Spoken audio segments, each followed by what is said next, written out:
దయచేయమని ప్రార్థన చేస్తున్నాం. వీళ్ళు వారందరికీ అర్థమయ్యే రీతిలో అయ్యా నిలబడి నేను ప్రభువా నా హృదయంలోనికి చొచ్చుకుని వెళ్ళడానికి, అనేక మంది హృదయాలు తెరవబడడానికి మీరే సహాయం చేయండి. అగ్ని చేత మీరు కాల్చి నన్ను పరిశుద్ధపరిచి ఈ సేవకునిగా ఈ పూట యేసయ్య ఈ మధ్యాహ్న కాల సమయంలో మా పక్షముగా మీరు నిలబెట్టుకుని వాడుకొని నీ నామానికి మహిమ ఘనత ప్రభావం తెచ్చుకొని మరి యేసుక్రీస్తు నామములో ప్రార్థించి అడిగి వేడుకొనుచున్నాము తండ్రి. ఆమేన్. హల్లెలూయా హల్లెలూయా. గత వారం ఎంతమంది వచ్చారో దేవుని మందిరానికి నాకు తెలియదు, కానీ రాని వారు యూట్యూబ్ లో ఆ మెసేజ్ ఉంది, ఒకసారి చూడండి. రాని వారు చూడండి.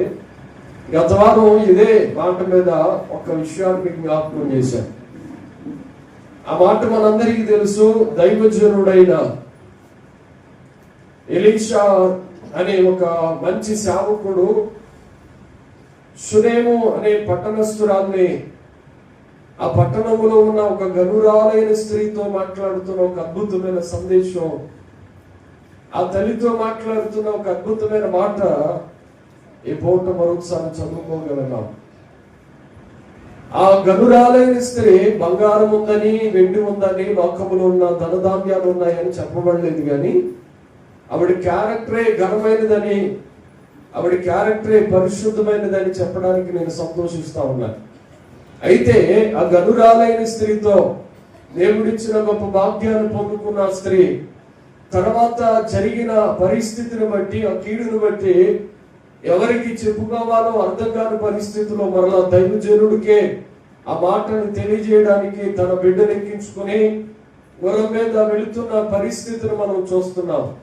ఆ బిడ్డ చనిపోయాడని, భర్త ఏమో ముసలివాడని గత వారమే మనం ఎన్నో మరొకసారి మీకు కొంచెం క్లుప్తంగా జ్ఞాపకం చేస్తున్నాను. దేవునికి స్తోత్రం కలుగుగా. హల్లెలూయా. బిడ్డేమో చనిపోయాడు, భర్త ఏమో ముసలివాడు, చేతగాని వాడు. ఏమండి, లోకంలో ఉన్న పరిస్థితి ఏమో భయంకరమైన పరిస్థితి. అందరూ నిందిస్తూ దేవుని దగ్గరికి వెళ్ళా ఏం జరిగింది, దేవుని తెలుసుకున్న తర్వాత నీకేం కలిసి వచ్చింది అని అడిగితే ఏమీ చెప్పలేక, సమాధానం ఇవ్వలేక, దిక్కు చోచని పరిస్థితిలో ఎవరి దగ్గరికి వెళ్ళాలో తెలియని పరిస్థితిలో కేవలము మనుషులుగా మనమైతే అటు ఇటు పరుగులెత్తి ఆలోచన చేస్తాం, కానీ ఈ తల్లి ఒక ఉన్నతమైన ఆలోచన తీసుకుని ఏం చెప్తుందో తెలుసా? నేను దైవజనుడి దగ్గరికి వెళ్ళాలయ్యా, దయచేసి గాడిదని పంపిస్తాము, గుర్రాలు పంపిస్తాము, పంపించు అని యజమానుడితో చెప్తా ఉంది. స్తోత్రం కలుగుగా. హల్లెలూయా.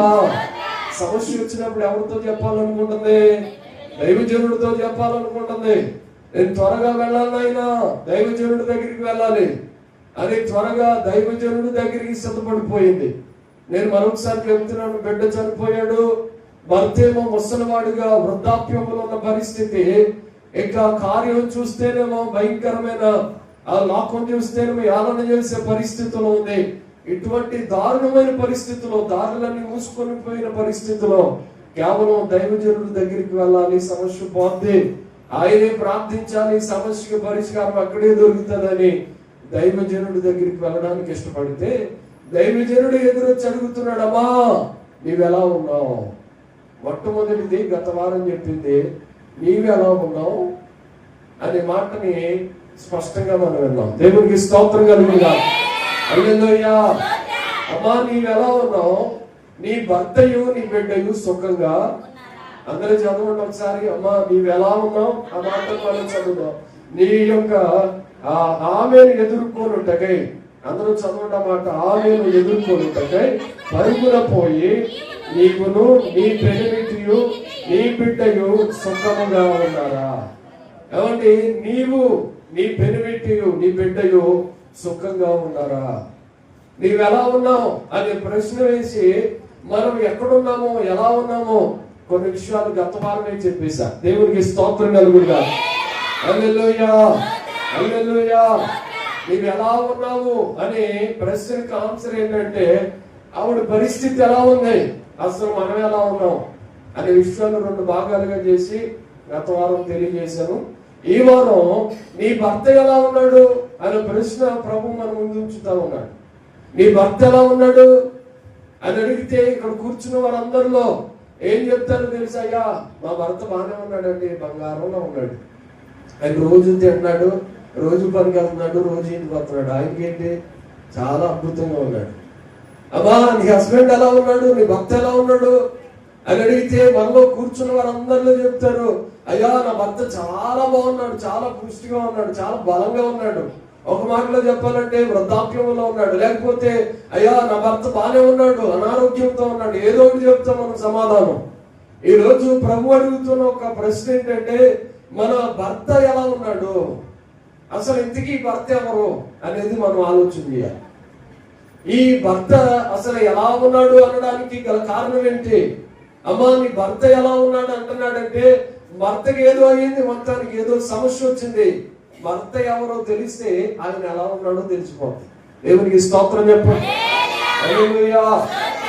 మనలందరం ఒక ప్రశ్న, మన భర్త ఎలా ఉన్నాడు? మా భర్త ఏంటండి, నాకు ఇంకా పెళ్లి కాల, ఆయన ఎక్కడ ఉన్నాడు నాకే తెలుసు, ఆయన ఎలా ఉన్నాడు నాకే తెలుసు.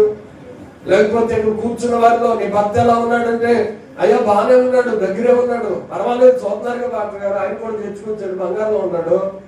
మరి భర్త ఎలా ఉన్నాడంటే నేనేం చెప్తాను అని సమాధానం రావచ్చు. ఒకవేళ ప్రభు అడిగే ప్రశ్నకి సమాధానం ఏంటంటే, మన భర్త ఎవరో తెలియాలి. యెషయా గ్రంథంలో దేవుడి వాక్యాన్ని మనం చదువుదాం. పరిశుద్ధ లేఖనాలు మీరు తెరిచి యెషయా గ్రంథం 54వ అధ్యాయం 5వ వచనాన్ని మనం చదువుకుందాం. యెషయా గ్రంథం 54వ అధ్యాయం 5వ వచనం, నిన్ను సృష్టించిన వాడు నీకు భర్త అయి ఉన్నాడు, సైన్యములకు అధిపతి యెహోవా అని ఆయనకు పేరు. చేతులెత్తి ప్రభు స్తోత్రం చెప్పండి. చెప్పాలి బిగ్గరగా హల్లెలూయా, హల్లెలూయా.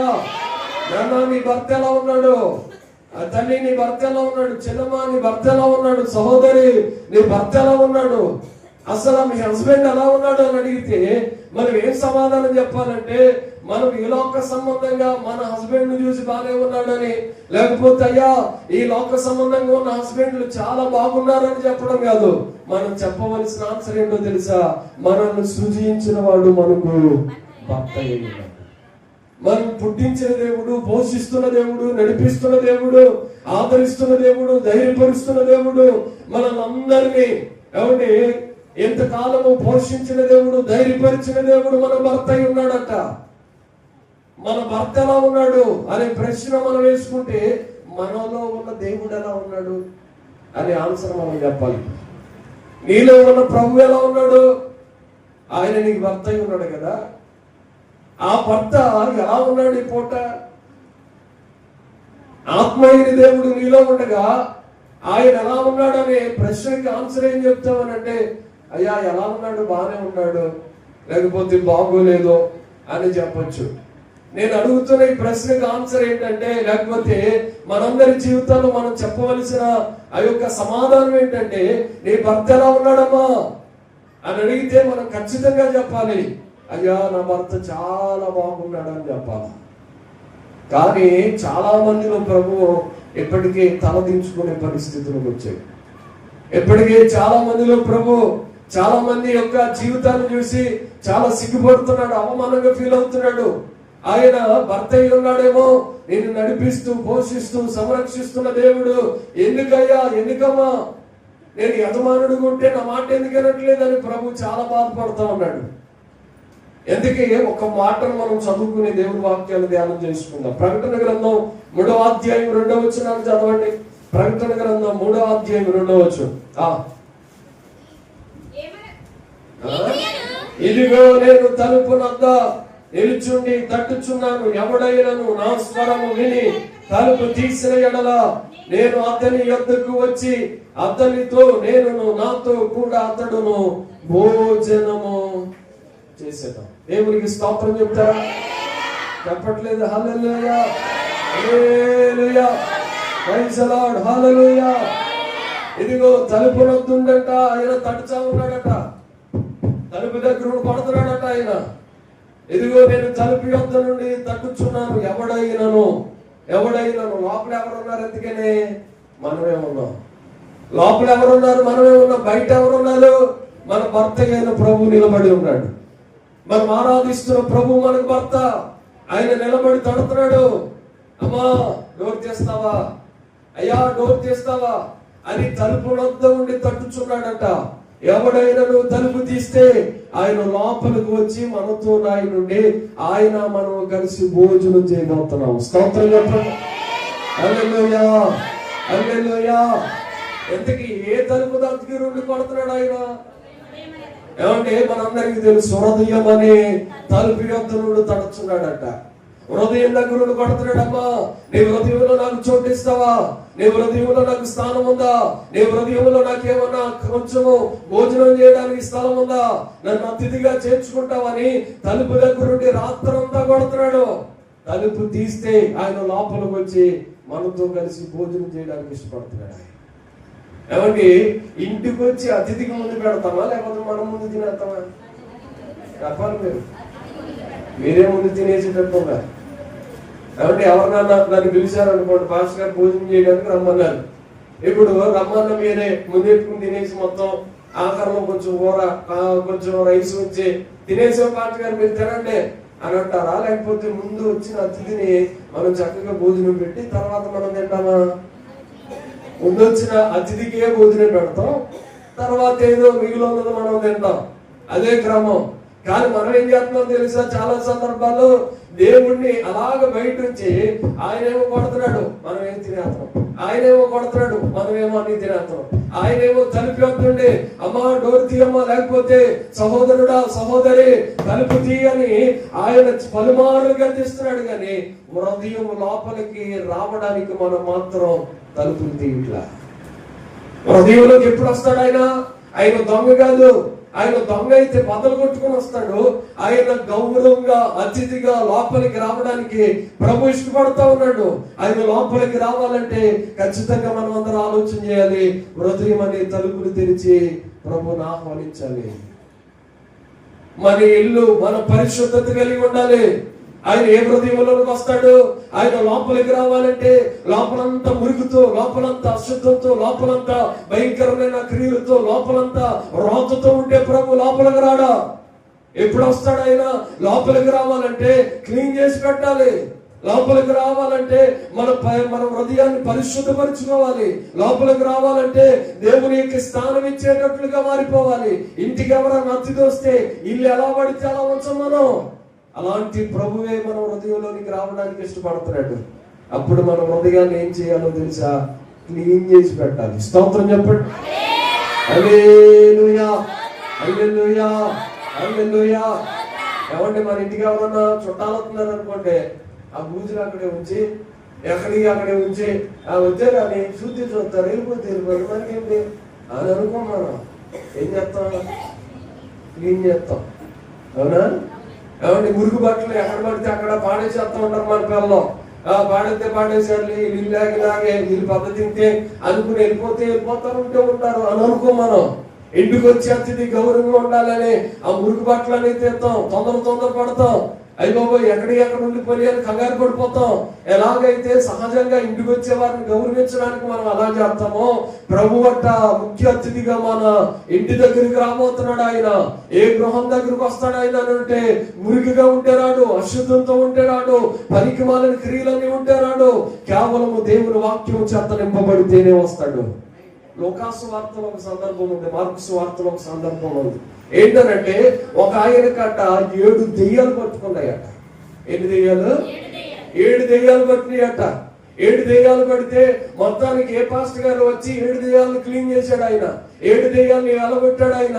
7 దెయ్యాలని పంపించేశాడు ఆయన. ఈ యొక్క ఇల్లట మరలా అమర్చి ఊడ్చి మరలా యథావిధిగా పెట్టుకున్నాడట. ఏమంటే ఓడవడం అంటే వాక్యం అనే ఆ యొక్క జీవజల పోవటాన్ని పంపించేశాడు బయటికి. వాక్యం అనే ఆహారాన్ని బయటికి పంపించేశాడు. ఊడ్చేశాడట, శుభ్రంగా అమర్చి పెట్టాడట. ఎక్కడికక్కడ అన్ని కూడా సెట్ చేసి పెట్టాడు. మరలా దెయ్యము మరొకసారి వచ్చి అదే హృదయాన్ని తడుతుందట, అదే తలుపు దగ్గర వచ్చి తడుతుందట. ఇప్పుడేమన్నా బాగుందా, నాకేమన్నా స్థానం ఉందా అని చూస్తే వాడికి కాదు, వాడికంటే మరీ చెడ్డమైన ఏమంటే దెయ్యాలను వెంట పెట్టుకుని వచ్చేసాడట. ఒక నెల పడితే మరీ చెడ్డమైనా ఈడే చెడ్డోడు అనుకుంటే మరీ చెడ్డమైన 7 దెయ్యాలు వెంట పెట్టుకుని వచ్చాడట. హృదయంలో దేవునికి స్థానం లేకపోతే జరిగే పరిస్థితి ఏంటో తెలుసా? మన హృదయంలో దేవునికి ఎప్పుడైతే ప్రభుకి స్థానమేమో ఖచ్చితంగా మన హృదయాల్లో దెయ్యాలు కూర్చుంటాయి. అక్కడ ఏముంటాయి? దెయ్యాలు ఉంటాయి. అబద్ధాలనే దెయ్యాలు, రాత బ్రతికనే దెయ్యాలు, పాపిష్టి కార్యాలనే దెయ్యాలు, చేయరాని కార్యాలు మరలా చేద్దాం అనుకునే దెయ్యాలు, వదిలేసిన పనులు మరలా తిరిగి ఇదిగో పంది కడగబడిన పందట మరలా బురదలోనికి వెళ్ళినట్లుగా, మరలా దాని కొరకు ఆశించినట్లుగా, ముత్యాలు జల్లినా కానీ తొక్కుకుని వెళ్ళిపోయినట్లుగా మరలా రాత బ్రతుకు కోసం ఎదురు చూసే దెయ్యాలు మనలో పని చేయడానికి ఇష్టపడతాయి. దెయ్యాలు ప్రేరేపణది. మనం ఏం చేయాలి? దెయ్యం వచ్చినప్పుడు ఏం చేయాలంటే దెయ్యానికి చోటు అనేది లేకుండా హృదయాన్ని ఎక్కడికక్కడ వాక్యంతో నింపేసుకోవాలి. స్తోత్రం చెప్పండి. హల్లెలూయా. హృదయాన్ని వాక్యంతో నింపుకోవాలి. హృదయం దేవుడు ఉండాలి. హృదయం వాక్యం అంటే ఎవరు? వాక్యం అంటే ఏమండి? యోహాను సువార్త ప్రకారం 1వ అధ్యాయం ప్రకారం ఏంటి? వాక్యమే ఆయనై ఉన్నాడట. కాబట్టి వాక్యమై ఉన్న దేవుడు లోపలుంటే ఇక దెయ్యాలు వచ్చే ఛాన్స్ అనేది లేదు. నిద్ర అనే దెయ్యం పనిచేస్తుంది కొంతమందికి. ఏమండి? భయంకరమైన కార్యాలనే దెయ్యాలు పనిచేస్తాయి కొంతమందికి. దేవుడు అనే ఆయన లోపల ఉన్నాడు కానీ దెయ్యాలన్నీ వచ్చి కూర్చుంటాయి. కాబట్టి మనకు వచ్చే ప్రతిఫలం రాదు. మనం దీవించబడం. కుమారుడు చచ్చిపోయిన స్థితిలో ఉన్నాడు, బిడ్డ చనిపోయిన స్థితిలో ఎవరికి చెప్పాలో అర్థం కాకపోతే ఈ తల్లి వెళితే అడుగుతున్నాడు దైవజనుడమ్మా, నీ భర్త ఎలా ఉన్నాడు అసలు? ఎందుకు ఈ భర్త ఎవరనంటే మనం ఆరాధిస్తున్న ప్రభు మనకు భర్త అయి ఉన్నాడు. ఒకవేళ మీరు అడగొచ్చు, అయ్యా నాకు భర్త లేడయ్యా అని మీరంటే నేను అంటాను, మనల్ని సూచించిన దేవుడే మనకు భర్త. ఏమండి? లూకాసు వార్తలో ఒక సహోదరు ఉందట. ఆవిడ కేవలం కాపురం చేసేది ఏమండి 7 ఏళ్ల మట్టుకే కాపురం చేసింది. 84 సంవత్సరాలట దేవాలయం విడువక ఆవిడ ఉపవాసాల చేత ప్రార్థన చేత రాత్రి మగళ్ళు కనిపెడుతూ ఉందట ప్రభు కొరకు. చెప్పడం చూస్తాం. హల్లెలూయా, హల్లెలూయా. ఈ లోకంలో ఉన్న భర్త మనల్ని విడిచిపెట్టొచ్చేమో గానీ మనం ఆరాధిస్తున్న ప్రభు మనల్ని ఎంత మాత్రం విడిచిపెట్టేవాడు మాత్రం. చూద్దామా? ఒక మాట మనం చదువుదాం. లూకాసు వార్త 2వ అధ్యాయం అంట 36వ వచనం. మరియు ఆషేరు గోత్రికురాలను పెనియేలు కుమార్తెనైన అన్నాను ఒక ప్రవక్తిని ఉండెను. ఆమె కన్యత్వము మొదలు 7 ఏళ్లే పెనిమిడితో సంసారము చేసి బహుకాలము గడిచినదై 84 సంవత్సరములు విధవరాళ్ళై ఉండి దేవాలయం విడివక ఉపవాస ప్రార్థనలతో రేయి పగళ్లతో సేవ చేస్తూనే ఉండిపోయిందట. స్తోత్రం చెప్తారా? హల్లెలూయా. భర్తను కోల్పోయిన స్త్రీలారా ఒక మాట నీ సహోదరుడు ఏంటో తెలుసా? నీ భర్త భయంకరమైన స్థితిలో నువ్వు కోల్పోయి ఉండొచ్చు, లేకపోతే అతడు నీ మాటలు వినకుండా పక్కదారు పట్టు ఉండొచ్చు. కానీ మనం ఆరాధిస్తున్న దేవుడు మన భర్త అయి ఉన్నాడు. ఆయన చేస్తున్న పని ఏంటో తెలుసా? ఈ తల్లి 7 సంవత్సరాలు కాపురం చేసింది, 84 సంవత్సరాలు దేవాలయంలో ఉండిపోయింది. ఉపవాసాల చేత, జాగరణముల చేత, దేవుని సన్నిధిలో ప్రార్థన చేత, కన్నీళ్ల చేత. ఈ దేని కొరకు ఏడుస్తున్నావమ్మా అంటే నా ప్రభువు నేను చూడాలి, నా రక్షకుడు నేను చూడాలి, నా యేసయ్య నేను చూడాలి. ఆయన యూదుల రాజుగా పట్టబోతున్నాడు, ప్రపంచానికి దీవెనకరంగా పట్టబోతున్నాడు. నా యేసు ప్రభువుని నేను చూడబోతున్నాను. తల్లి అయిన మరి గర్భములో పడిందని తెలియక మునుపు నుండే 84 సంవత్సరాల నుండి దేవాలయములు విడువక ప్రార్థన చేస్తుందట. ఆ తల్లి చేసే ప్రార్థన ఏంటో తెలుసా? నా యేసయ్యని నేను కల్లారా చూడాలి, నా యేసయ్యని నేను చూడాలి. పై వచనాల్లో మరొక ఆయన ఎలాగంటాడు? భర్త కొరకు మాట్లాడుతున్నాం కాబట్టి ఒక సందర్భాన్ని కూడా మీతో నేను మీకు జ్ఞాపకం చేస్తాను. చూద్దాము. దేవుని వాక్యం 29వ వచనం చదువుదామమ్మా. నాదా ఇప్పుడు ఈ మాట చెప్పున సమాధానముతో నీ దాసుని పోనించుచున్నావు. అన్య చెవులకు నిన్ను బలపరచుటకు బయలుపరచుటకు వెలుగుగాను, నీ ప్రజలైన ఇశ్రాయేలీయులకు మహిమగాను నీవు సకల ప్రజల ఎదుట సిద్ధపరచిన నీ రక్షణను కనులారా చూసి తిని. ప్రభుకి స్తోత్రం చెప్దామా? హల్లెలూయా. సిమియోను అనే ఒక భక్తుడు ఉన్నాడు అదే దేవాలయంలో. ఆయన కూడా దేని కొరకు ఎదురు చూస్తున్నాడో తెలుసా? నాదా యేసుప్రభు వారిని తీసుకుని వచ్చి దేవాలయంలో యేసుప్రభు వారికి పేరు పెట్టమని ఆయన చేతుల్లో పెడితే, ఆయన ప్రధాన యాజకుడుగా ఉన్న ఆ తొలినాళ్ళలో దేవాలయంలో ఆయన్ని చేతుల్లోకి తీసుకుని ఏమన్నాడు తెలుసా? నాదా అంటున్నాడు. నాదా అనే మాటకు అర్థం ఏంటంటే నా భర్త అని అంటున్నాడు. నాదా ఏమండి, నా కొడుక అనట్లేదు. ఆయన వయసు ఎంత? యేసుప్రభు వారిది నెలలు నిండని వయసు. ఏమండి, ఆయన అప్పటికి చంటి గుడ్డిగా ఉన్న ఆ ప్రభువుని చూసి ఏమంటున్నాడు తెలుసా? దైవజనుడు యాజకుడు, ఆ ప్రధాన యాజకుడు ఉన్న సిమియోను అంటున్నాడు ఆయన చేతులకు తీసుకుని నాదా నా భర్త. ఎందుకు ఆయన భర్తని ఈయనకి ఎలా తెలిసిందనంటే ఆయన కొరకు ఇప్పటి నుండి ఎదురు చూస్తున్నాడు ఈయన. స్తోత్రం చెప్పండి. హల్లెలూయా. నాదా ఇప్పుడు నీ మాట చెప్పున సమాధానము కలుగును గాక, నీ ప్రజలందరికీ వెలుగుగా నువ్వు గాక. నాదా నా యొక్క భర్త అని చెప్తున్నాడు. ఎందుకో తెలుసా? వాక్యం తెలిసిన వాళ్ళకి ప్రభు ఎలాంటి వాడు అర్థమైపోద్ది. వాక్యం తెలిసిన వారికి భర్తను ప్రభు మనందరికి అర్థమైపోద్ది. మన భర్త ప్రభు అయితే మనకేం కావాలి అన్ని దేవునికి తెలుసు. ప్రభు స్తోత్రం కలుగును గాక. హల్లెలూయా.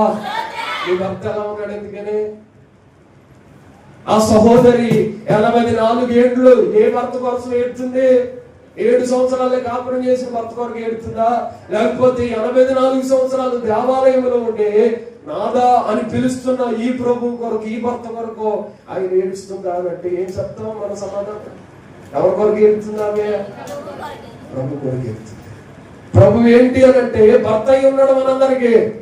ఆయన పెండ్లి కుమారులుగా మధ్యాకాశానికి వచ్చి మనందరినీ మహిమ మేఘం మీద తీసుకుని పోయి పెండ్లి భార్యలుగా సిద్ధపరుస్తున్న ఈ సంఘాన్నంతటినీ యేసయ్య తాళి కట్టబోతున్నాడు. ఒక రోజున ఆయన నిశ్చయముగా వివాహం చేసుకోబోతున్నాడు.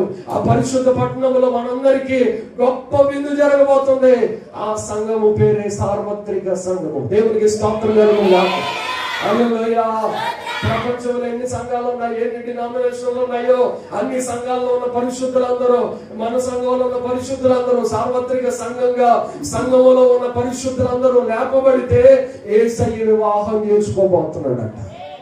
ఆ వివాహం పేరు గొర్రె పిల్ల వివాహ మహోత్సవం. దానినే దేవుని రెండవ రాకడని పిలువబడింది. యేసయ్య మనందరిని ఎందుకు సిద్ధపరుస్తున్నాడు? మనందరికీ ఎందుకు ఇక్కడ దేవుని మందిరంలో ఉండి ఎందుకు ఉపవాసం, ఎందుకు ప్రార్థనలు, ఎందుకు జాగారములు, ఎందుకు ఈ యొక్క పరిశుద్ధత, ఎందుకు ఈ యొక్క నీతి, ఎందుకు ఈ క్రమాలు, ఎందుకు ఆరాధనకు రావాలి, ఎందుకు ప్రార్థన చేయాలి? అన్నిటికీ ఒకటే జవాబు, మన పెండ్లి భర్తకు మనం ఇష్టపూర్వకంగా నచ్చేటట్లుగా మారిపోవాలి. మారాలంటే ముందు ఏం చేయాలి? మారాలంటే సిద్ధపడాలి. దేవుడికి స్తోత్రం కలుగుతుంది. ఇప్పుడు స్టేజ్ మీదకి తీసుకొస్తారండి పెళ్లి కూతురే. మాస్టర్ గారు అంటారు పెళ్లి కూతురిని సిద్ధపరిచారా, తొందరగా తీసుకురండి అని పాట పాడుతూ ఉంటారు. పరిశుద్ధ పరిశుద్ధ పరిశుద్ధ పరిశుద్ధ పరిశుద్ధ ప్రభువా పరాధుతలైనాని వర్ణింపగలరా,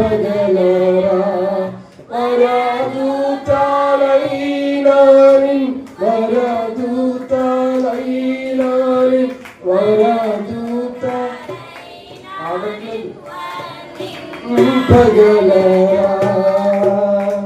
అని పాట పాడుతూ ఉంటే ఏం చేస్తారు? పెళ్లి కూతురు తీసుకొస్తారు, ఇంటికి వెళ్ళి చదువుకుంటారు. ఇంకా తీసుకొస్తున్నప్పుడు అందరూ సంఘంగా లేకపోతే అక్కడ ఉన్న పెళ్లి కొడుకుతో సహా అందరూ లేచి నిలబడినప్పుడు ఏమంటే ఈవిడ ఇంటికాడే సరిగా ప్రిపేర్ అవ్వకుండా, విడిది గదిగా ఇచ్చిన గదిలో ప్రిపేర్ అవ్వకుండా, సిద్ధపడకుండా, నేను సిద్ధపడడం ఇలాగే వచ్చేస్తా మసిపడులతోనే వచ్చేస్తా ముఖం అంతా ఇలాగే పెట్టుకుని వచ్చేస్తానంటే నిద్ర మొఖం వేసుకుని ఆ పాసిలాగా లేకపోతే ఆ కళ్ళకి పులిసేలాగా అదంతా ఇలాగే పెట్టుకుని వచ్చేస్తే పెళ్లి కొడుకు చూసి ఇదేంటి అసలు నేను పెళ్లి చూపులో చూసిన భార్య ఇదేనా అని వెంటనే దిగేసి వెళ్ళిపోతాడు. ఉంటాడా? ఒక్క నిమిషం కూడా ఉండడం. నేను ఇలాగే లేచినట్టు మొహం కూడా కట్టుకొని వచ్చేస్తానంటే వచ్చే దేవుని మాత్రం పెళ్లి చేసుకోవడం. అది దేవునికి స్తోత్రం చెప్పండి. హల్లెలూయా. చాలా మంది అనుకుంటారు ఏమంటే ఇది కామెడీగా చెప్పాను, ఖచ్చితంగా ఆలోచన చేయండి. మనలో కూడా ప్రభువు సిద్ధపడమని విడిది గదిగా దేవుడు మందిరాన్ని ఇచ్చాడు మనకి. మనం ఇక్కడ ఏం చేయాలి? సిద్ధపడాలి. సిద్ధపడకపోతే ఏం చేయమో? ఆయన రాకళ్ళు ఎత్తపడకపోతే పెళ్లి కుమారుడిగా ప్రభు వచ్చినప్పుడు ఆయన తాళి, ఉదాహరణగా చెప్తున్నా, తాళి కడతాడా పాస్టర్ గారు అనుకోవాల్సింది. పెళ్లి అంటే తాళని మీకు అర్థమవుతుందని చెప్తున్నారు.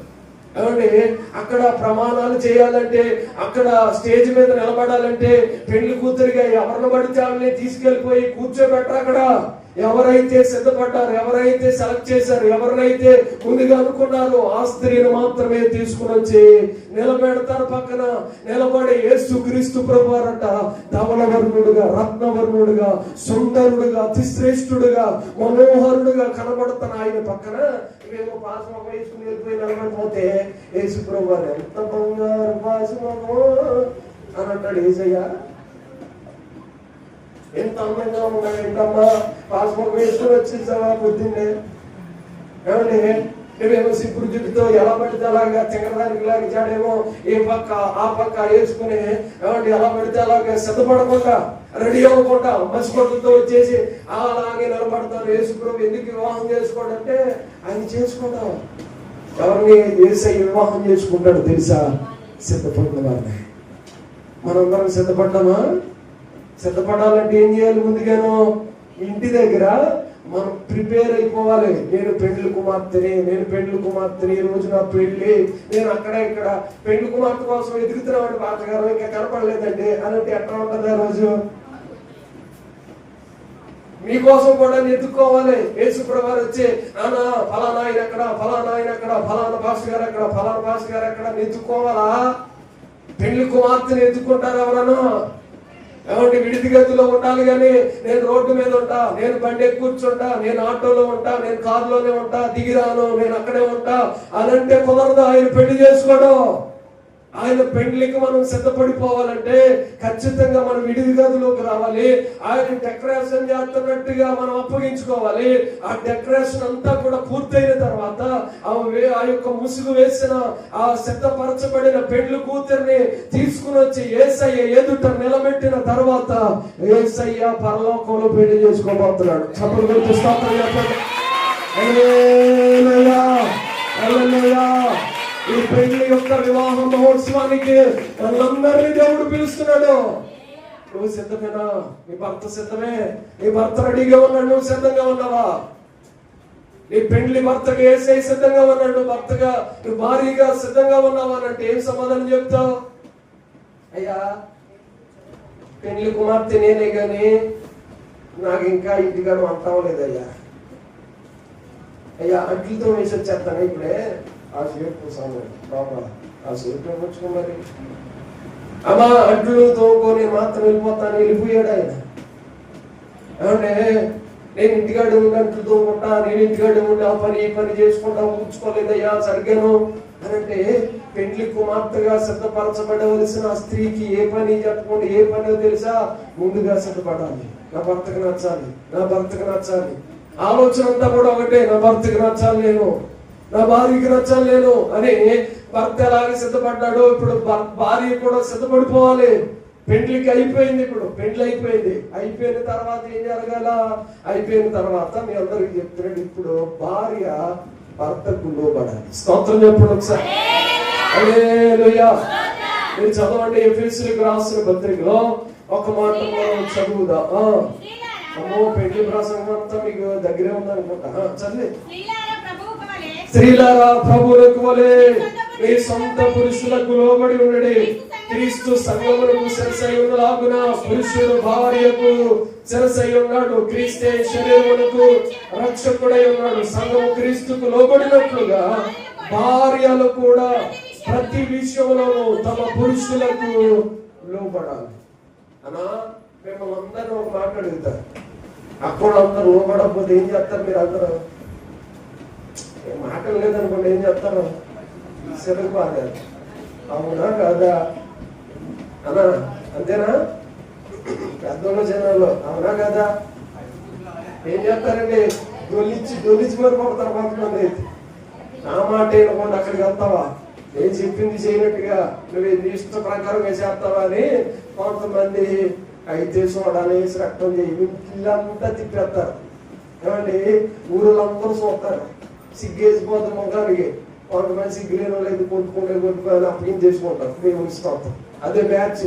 కానీ సిగ్గేసిన వాళ్ళందరూ ఎంత కొడుతున్నావయ్యా, ఎంత హేళన చేస్తున్నావయ్యా అని సిగ్గేసిపోద్ది. ఎందుకు ఇదంతా జరుగుతుందో తెలుసా? మాట విననందుకు. ఇప్పుడు ప్రభు మనందరికి భర్త కదా, మనం దేవుడు మాట్లాడుతున్నామా? అక్కళ్ళు అన్నోళ్ళు మనం ప్రభు ఆరాధిస్తున్న ప్రభు మనకు భర్త కదా, మనం ప్రభు మాట్లాడుతున్నామా? నా ఇష్ట ప్రకారం చేస్తానయ్యా, నువ్వు అలా కూర్చో, నేను నా ఇష్ట ప్రకారం చేసి వస్తా, నేను అంతా నా ఇష్టమే కానీ నువ్వు నాకు భర్త, నువ్వు మాత్రమే భర్త కానీ నా ఇష్టమే అంతా అని అంటే ఎట్లా కుదురుతుంది? కాబట్టి భర్త అనంటే ఖచ్చితంగా చెప్పింది చెప్పినట్లుగా ఎనాలని ఎక్స్పెక్ట్ చేస్తాడు ఆయన. ఎలాగైతే ఎక్స్పెక్ట్ చేస్తున్నాడో ప్రభువు కూడా మనల్ని అలాగే ఎక్స్పెక్ట్ చేస్తున్నాడు. ఒక విషయం చెప్తాను. కాబట్టి వాడు సొంత తమ్ముడు పెళ్ళి అంట. సొంత తమ్ముడు పెళ్ళి అయితే తన యొక్క భార్యతో చెప్పాడట వెళ్ళొద్దు అని. ఆడే మూర్ఖుడు, నాకు అర్థం కాల. ఆడు పెద్ద మూర్ఖుడు, మొత్తానికి మూర్ఖుడు, మొత్తానికి ఎదుటి.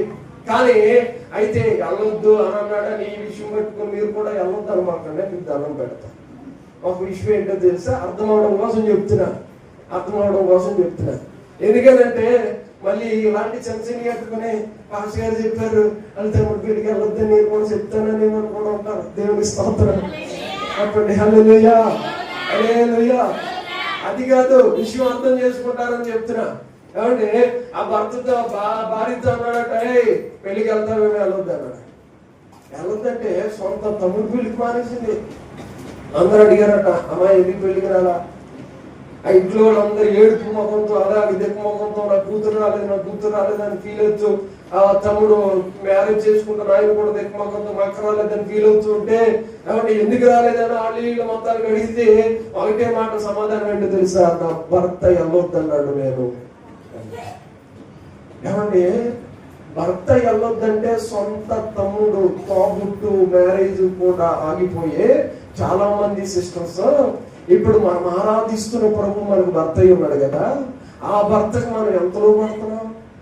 వెళ్ళొద్దు అని అంటే ఆగిపోతున్నామా? చేయొద్దు అంటే చేయకుండా ఉంటున్నామా? లేకపోతే ఫలానా ప్రాంతానికి వెళ్ళొద్దు అని చెప్తే ఆగిపోతున్నావా? దేవుడు గద్దించినప్పుడు లోబడుతున్నావా?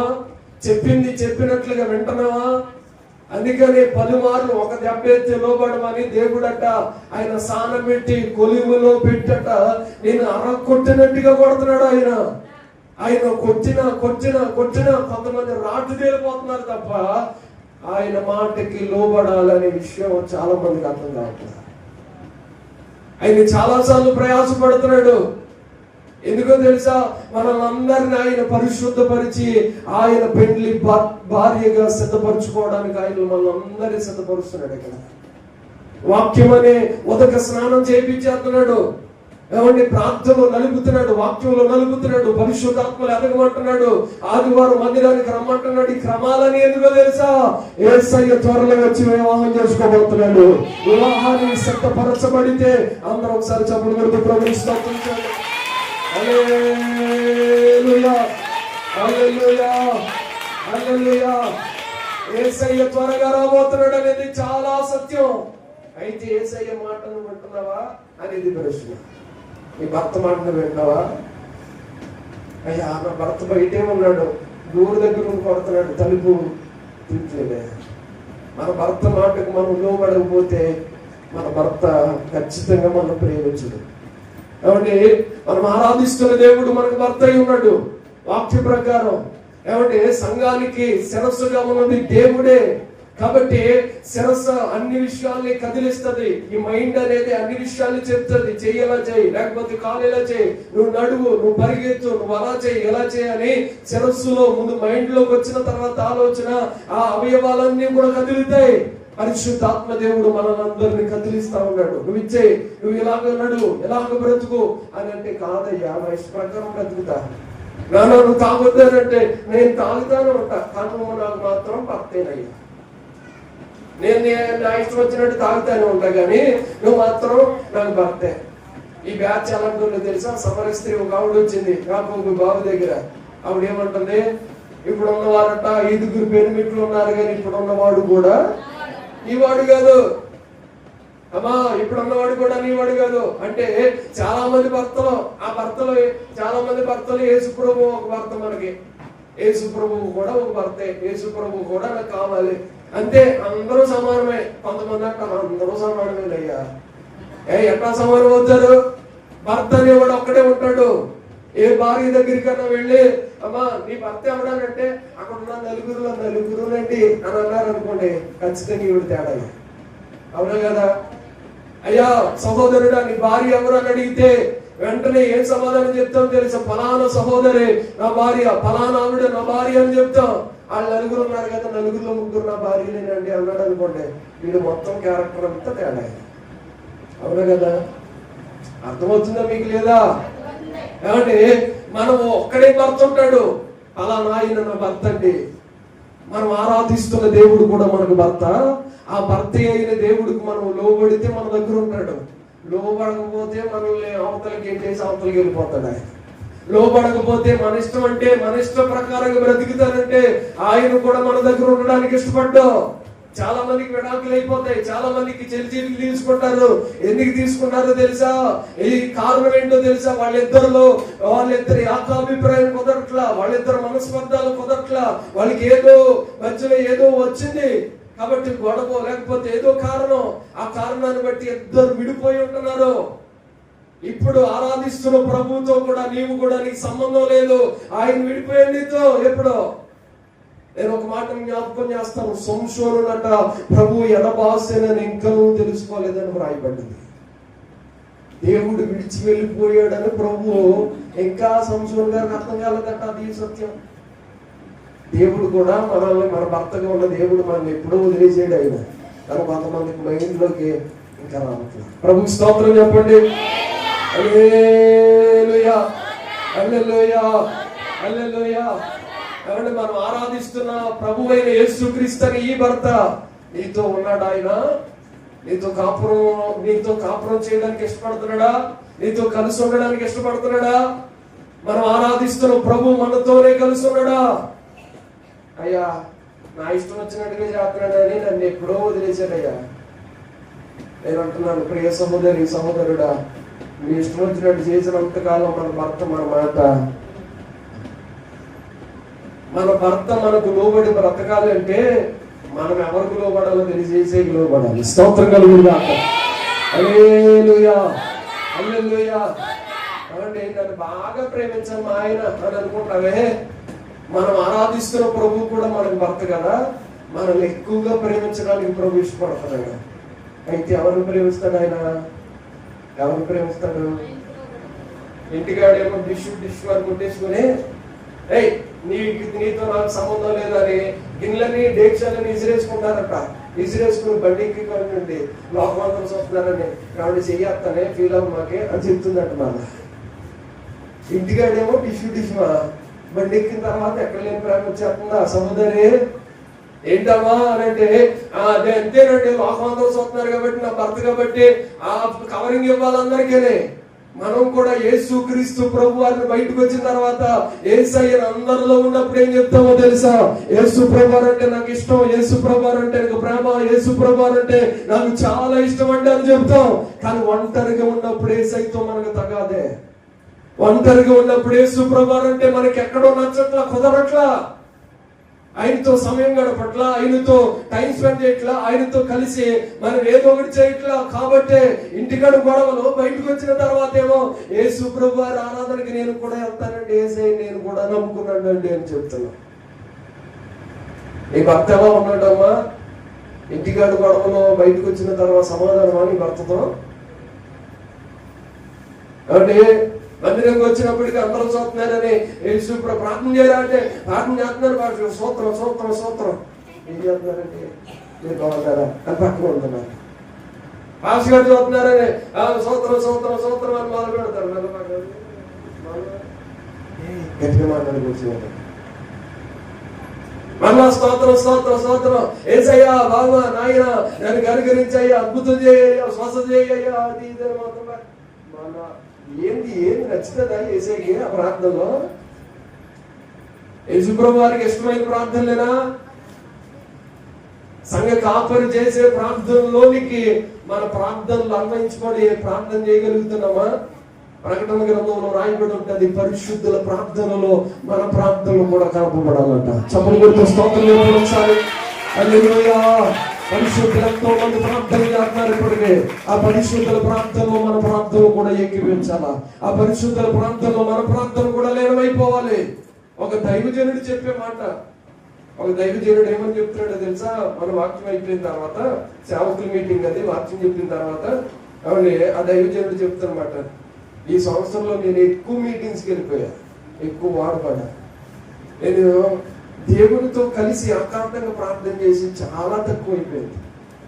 ఈ సంవత్సరంలోనే చాలా తక్కువైంది. కాబట్టి ఆయన అన్నాడు, మొన్న ఆదివారం, ఈ ఆదివారం ప్రార్థన అవగానే, మందిరం అవగానే నేను ఒంటరిగా ఒక గదిలోకి వెళ్ళిపోయి నా యేసయ్యని నేను కలుసుకోవాలి. యేసయ్యని కలుసుకున్న తర్వాత వెంటనే నేను చెప్పేది ఏంటో తెలుసా? నా యేసయ్యతో, అయ్యా నన్ను క్షమించవా, అయ్యా నన్ను క్షమించవా అని అడిగితే, నేను అలాగే ప్రార్థన చేయట్లేదంటే చేస్తున్నా. తెల్లవారు గంటలు లేచి 4ంటికి లేచి 6 వరకు ప్రార్థన చేసి మళ్ళా నా పని లేవు నేను చూసుకుంటా వాక్యాన్ని ప్రకటించడానికి విరామం లేకుండా వాడబడుతున్న సేవకుడు ఆయన. ఆ సేవకుడు చెప్తున్నమాట, ఏమని చెప్తున్నాడో తెలుసా? ఒంటరిగా నా యేసయ్యతో గడిపి చాలా రోజులు అయిపోయింది, సంవత్సరం అయిపోయింది, ఇంచుమించుగా సంవత్సరం అయిపోయింది.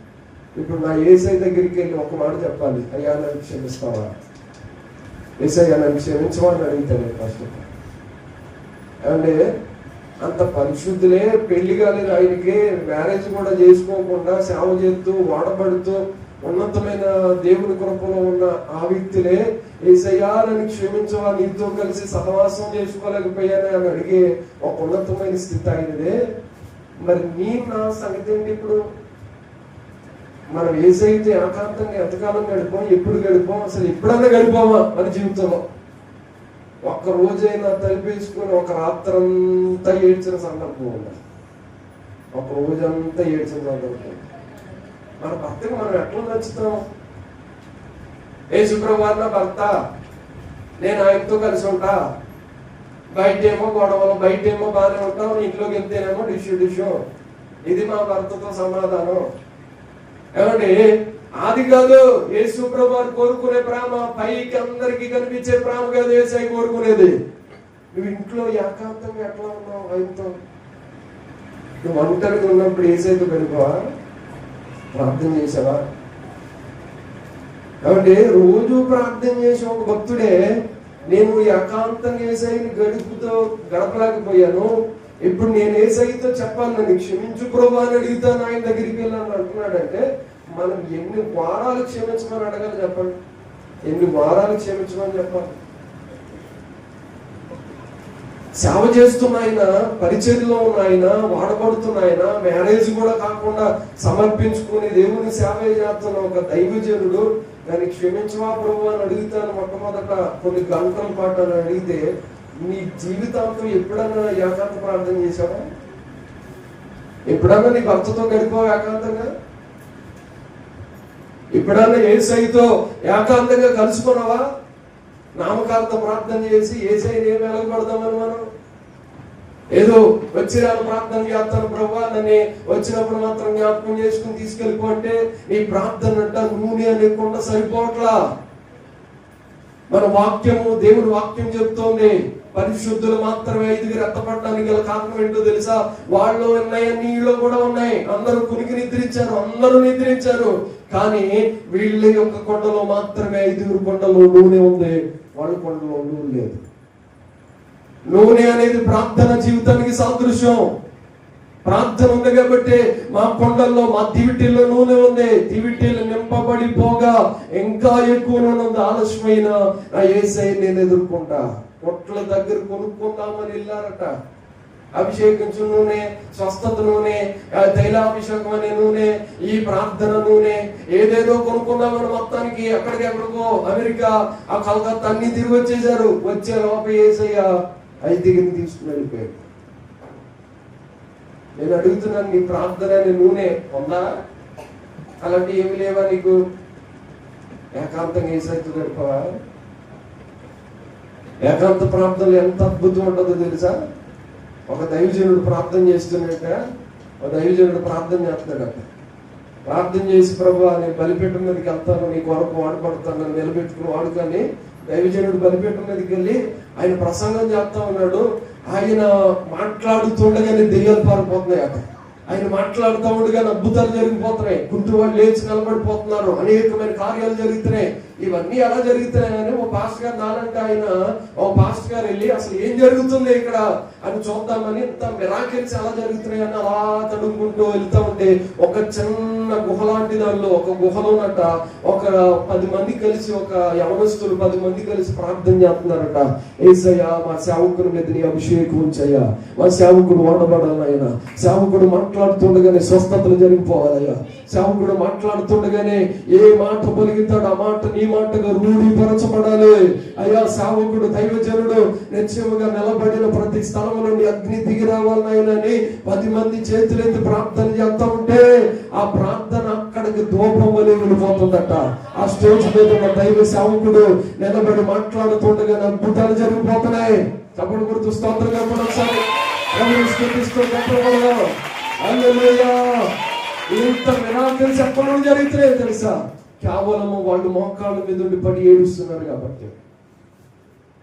కాబట్టి దైవజనుడు నిలబడిన ఆయన వెనకాల ఎంతో మంది ప్రార్థన ఉంది, ఎంతో మంది కన్నీరు ఉంది, ఎంతో మంది ఏడుపు ఉంది. ఒక దైవజనుడు వాడపడాలంటేనే ఎంత ప్రార్థన కావాల్సి వస్తే నీ నా కుటుంబాలు కట్టబడాలి, మన భర్త మనతో సమాధానంగా ఉండాలి, మన పరలోకపు భర్త మనతో కలిసి ఉండాలంటే ఆయనకి ఇష్టమైన ప్రార్థన చేద్దామా? ఆయనకి ఇష్టమైన ప్రార్థన చేద్దామా? ఏంటి ఇష్టమైన ప్రార్థన? పొద్దున్నే వచ్చి ప్రభా నాకు స్తోత్రం, నీకు ఆత్రం, నేను వెళ్ళిపోతున్నాను పనిలోకి, పనంతట్లో తోడి ఉండు, వేసిన వాళ్ళు ప్రార్థన చేస్తున్నా తండ్రి ఆమె అని వెళ్ళిపోయి పనిలోకి తుర్రమంట వచ్చేసి మరలా అన్ని సాక్షి పెట్టావా అని ఇంటికంటే కలిగిన కేకలు వేసేసి అంత అడవిడి చేసిన తర్వాత పడుకున్నప్పుడు ప్రభా పగలంతా కాపాడు, రాత్రి మళ్ళా కాపాడు, ప్రాణం పోకుండా నిలబెట్టు, వేసిన వాళ్ళు ప్రార్థన చేస్తాను తండ్రి ఆమె అయిపోయింది రోజంతా. ఈ ప్రార్థన వల్ల మనకు ఉపయోగాలు ఏమి? ప్రభు కాపాడుతున్నాడు ఆ ప్రార్థన వల్ల, కాదనట్లా. కానీ అసలు చేయవలసిన ప్రార్థన మరొకటి ఉంది, ఏకాంత ప్రార్థన. ప్రభువా మాకు ప్రార్థన నేర్పమని శిష్యులు అడిగితే వారికి ప్రార్థన నేర్పితేనట అదే యేసుక్రీస్తు ప్రభువారు మళ్ళా చెప్తాడేమో తెలుసా? మీరు ఏకాంతముగా ప్రార్థన చేయండి.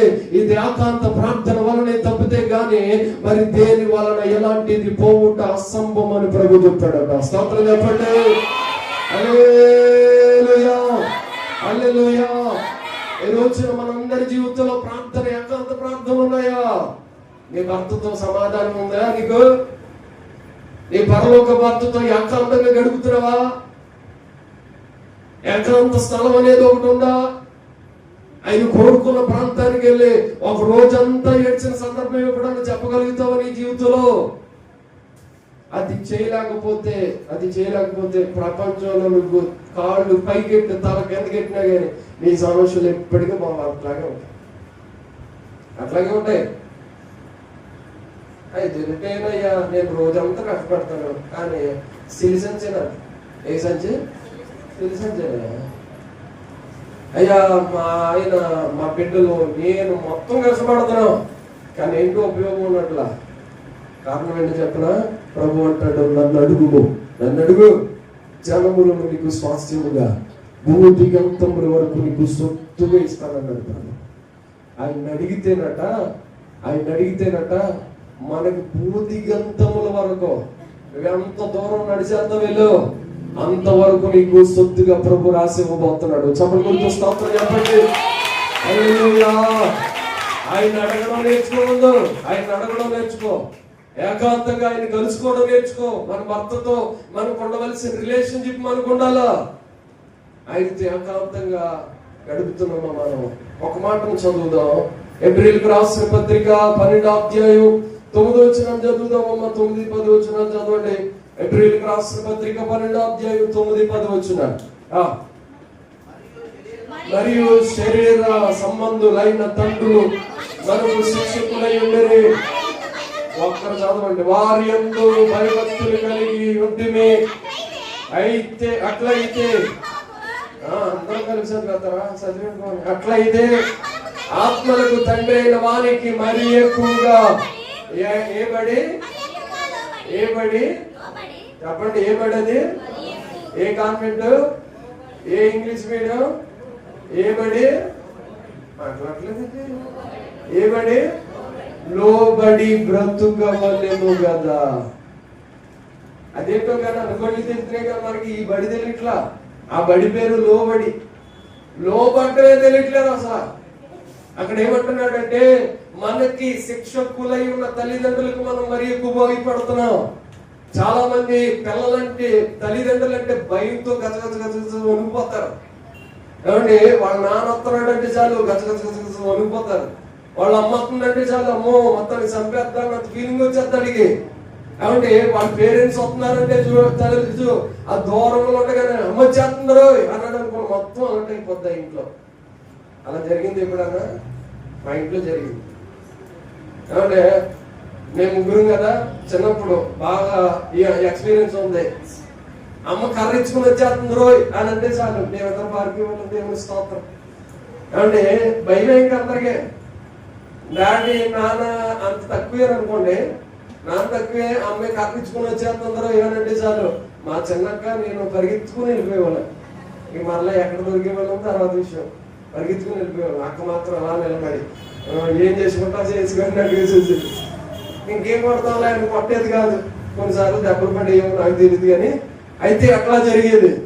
కాబట్టి కొంతమందికి నాన్న అంటే భయం ఎక్కువ ఉంటుంది, కొంతమందికి అమ్మ అంటే భయం ఎక్కువ ఉంటుంది, కొంతమందికి ఇద్దరు అనే భయమే, కొంతమందికి చంపేస్తారేమో అంత భయం వేసేది, కొంతమందికి కొంచెమే భయపడతారు.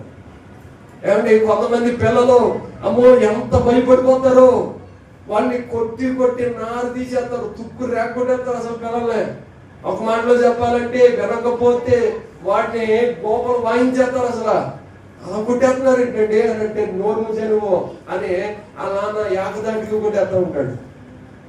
ఏంటి అలా కొట్టేస్తున్నారు? చచ్చిపోతాడండి, చచ్చిపోతాడు బతుకుతాడు నాకు తెలియదు ఆ కన్నబడి కానీ మరీ ఎక్కువ కొట్టేస్తా ఉంటాడు. అయ్యి బాబా అంత కొట్టొద్దండి అని పక్కన వాళ్ళు అన్నా కానీ వాళ్ళు ఏం చెప్తారో తెలుసా సమాధానం? తెలుసు, నాకు అన్ని తెలుసు. అరుగును అలాగా అడిగి భయం ఉండాలని అట్లా చేస్తున్నారు. కాబట్టి అలాగే పిల్లలు చంపేస్తారా? చెప్పండి, పిల్లలు చంపేసుకుంటామా? ఎందుకు కొడుతున్నాం? లోబడతారండి. మరి పరలోకమందున్న మనం ఆరాధిస్తున్న మన భర్తట మరి ఎక్కువ లోబడతామని చాలా సార్లు నలగొడుతున్నాడు ఆయన. శ్రమలని కొలుములు పెడుతున్నాడు ఆయన.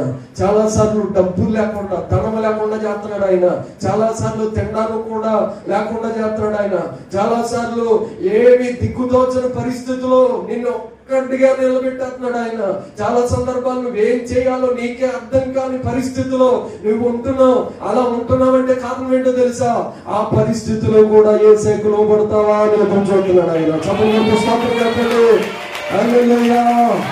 ఆ పరిస్థితిలో యేసుకు లోబడితే నిశ్చయముగా ఆయన నీకేమి కావాలన్న ధారాళంగా ఆయన ఇస్తాడు. ఎందుకయ్యా ఇంత నలగొడుతున్నావు? ఎందుకయ్యా ఇంత బాధ పెట్టేస్తున్నావు? ఎందుకయ్యా ఇన్ని పుండ్లు? ఎందుకయ్యా ఎంత భయంకరమైన పరిస్థితి నాకు కలుగుతుంది? కారణం ఏంటయ్యా అని అంటే నువ్వు లోపడతావని మాట్లాడట్లా. ఈ వారం ఎందుకయ్యా నా కోసమే మాట్లాడావనంటే నీ కోసం ఎందుకు చెప్పాడో తెలుసు దేవుడు. నువ్వు ఇంకా ఆ విషయంలో లోబడితే మనల్ని నిశ్చయముగా ప్రభు ఆశీర్వదిస్తాడు. లోబడ్డావా?